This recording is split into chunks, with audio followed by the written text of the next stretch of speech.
Okay, this story is insane. And being that today's story is going to have some disturbing images and details, viewer discretion is advised. But before we go down this rabbit hole, let me tell you what this channel is about. Sunglass Sage was created to cover true unbelievable stories no matter what emotional roller coaster it's going to take us on. Whether it's happy, sad, scary, crazy. We cover it all here.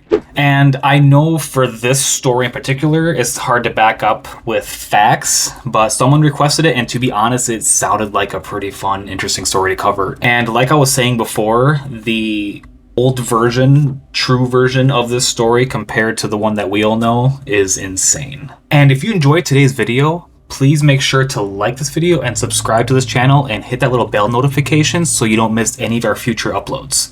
All right, if you're ready, let's dive in.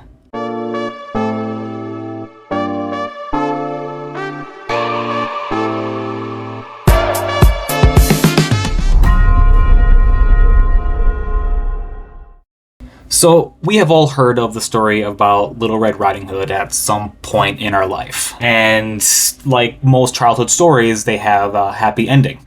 But the truth is, with the proclaimed first original story, there's many variations. This tale of Little Red Riding Hood is absolutely messed up. This nightmare story begins with the wolf arriving to the house and his first victim being the grandmother, like we already know that. But it's not as simple as the wolf's just swallowing the grandma whole. It's much more detailed and intense. And I also want to make it clear that it's not just, like your typical normal wolf. It's more along the lines of like a werewolf. So anyways, the werewolf, he freaking slaughters the grandma. He starts to shred up grandma's flesh into pieces like he's preparing a frickin' steak dinner. He puts it on this silver platter. Then the wolf proceeds to drain grandmother's blood into this wine bottle. And if you think about it, imagine the scene afterwards, like the aftermath of the kill room or the area. It would just be horrendous. And the smell alone would be just unbearable. I really doubt that he went about it like Dexter would, putting up plastic and then, frickin' cleaning up with bleach and Fabuloso afterwards. It would just be a nightmare scene. After the massacre, the werewolf puts grandmother Helper in the cabinet and then proceeds just to go to the bed and waiting for his main victim. At this point, Little Red Riding Hood finally arrives to the cottage. The werewolf is in the bed wearing grandmother's bloody nightgown and bonnet, and it's dark in the room so you can't really tell. And he's also, under the bedding. So she walks into the room slowly, and it's really dark.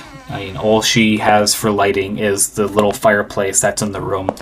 And as she's walking up, all you can hear is the footsteps on the hardwood floor and the wind outside. The wolf proceeds to order the girl to strip naked and throw all of her clothes into the fire. Reluctantly, she listens and does what the werewolf says. At this point, she's defenseless and bare, and the wolf tells her to climb into bed with him. So obviously she knows something is terribly wrong. Quite obvious, it's not going to be the same voice. It's dark, it's creepy, it's very quiet. I'm sure grandma was more welcoming when she would come in. She gets into the bed and she asks grandma, "Why do you have such big arms and such big teeth?" And she's carrying on the conversation while the wolf is just finishing up eating his bread and milk. Apparently that was on the nightstand next to him. Now at this point, this is where the true horror begins. The wolf, pretending to be, this gracious host, the grandmother, tells the girl, "Oh, you must be hungry. My dear, there is a feast for you in the cupboard." And he commands her to go eat this meal that he left for her in the cabinet, which is the meat and the drink that's in the wine bottle. So Little Red Riding Hood decides to continue listening, and she does. She goes out and she starts to dine on this grotesque feast, not knowing that she's consuming her grandmother's flesh and blood. And in some versions of the story, she actually remarks on how marvelous this feast is, saying that this is actually delicious. There's no way. Unless if she's unknowingly into that sort of thing, like cannibalism, There's no way that he went about this like Rachel Ray or like Emerald, like putting in seasonings, you know, putting in like a slow cooker and an oven. I use mine for EVOO. I'm gonna kick it up a little bit. It's just straight up butchered meat and blood in a wine bottle. So that's a little disturbing. In the most prevalent and darkest endings of this story, Little Red Riding Hood ends up suffering the same fate as her grandmother, because she doesn't end up realizing that that's the wolf, and he ends up slaughtering her as well. There is another variation of the story where the girl actually gets smart and she escapes. She comes up with this idea and tells the wolf that she needs to go to the restroom outside. The wolf was suspicious, and he ended up tying this rope around her wrist to ensure that she can't escape. I don't know, did the wolf follow her? Like, was it a short rope? I don't know. Was he just in the bed, like, using like a super long rope, and he was just being, I don't know, lazy? But anyways, she ends up going outside, and she ends up taking off that rope and ties it to a tree and just makes a run for it. She escapes.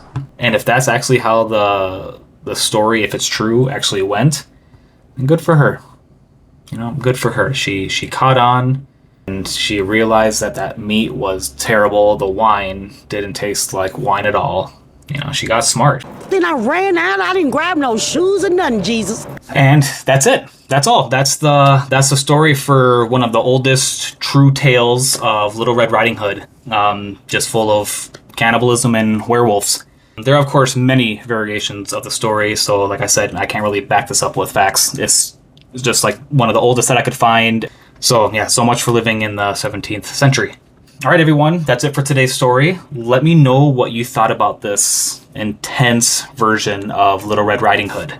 And if you enjoyed today's story, please make sure to like and subscribe so you don't miss any of our future uploads. And I will be posting at least once a week, so make sure you have the bell notification on so you don't miss anything.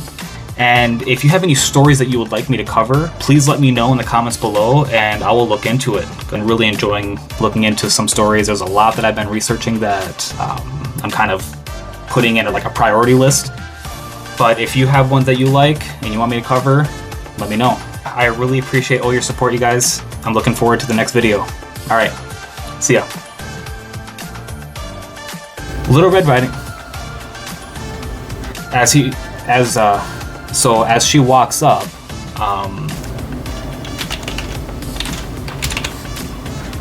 and you know, like you said, fuck, damn it, come on. So now at this point, Little Red Riding Hood finally, as he's approaching the bed. Really, you can't really see anything.